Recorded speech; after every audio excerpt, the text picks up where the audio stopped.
तर नाटकं केली तर कानाखाली आवाज काढलाच पाहिजे. राज ठाकरेंनी परप्रांतीयांना इशारा दिलाय. मारहाण करताना व्हिडिओ काढू नका असंही ते कार्यकर्त्यांना सांगायला विसरले नाही. काही जे चॅनलमध्ये मराठी नाहीत इतर चॅनलमध्ये हिंदी आणि याच्यात गुजराती माणसाला मारला. कुठच्या गुजराती माणसाला मारला? बाचाबाचीमध्ये समोरचा गुजराती निघाला, इकडचा मराठी निघाला. त्याच्यामध्ये काय गुजरात्यानं मारलं का? केवढे व्यापारी आहेत? अजून तर काहीच केलेलं नाही.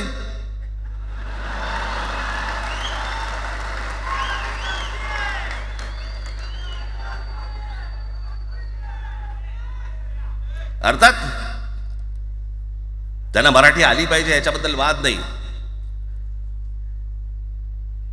विनाकारण उठसूट काही मारामारी करायची गरज नाही आणि मारायची गरज नाही. पण जर जास्ती नाटकं केली, मला वाटतं ते योग्य ठरणार नाही आणि म्हणून राज्याचा पालक म्हणून मुख्यमंत्र्यांनी अशा प्रकारची कडक भूमिका त्या ठिकाणी घेतली. राज ठाकरेंनी इंग्रजी शाळेमध्ये कोण कोण शिकण्याची यादी जी आहे ती वाचून दाखवली.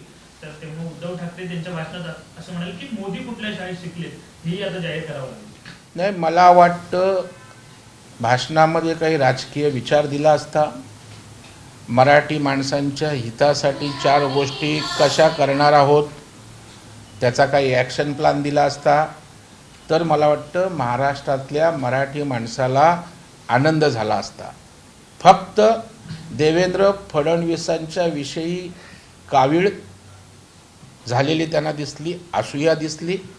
आता isakal.com आहे देशातील नंबर 1 ची मराठी न्यूज वेबसाईट. प्रत्येक अपडेटसाठी isakal.com ला नक्की भेट द्या.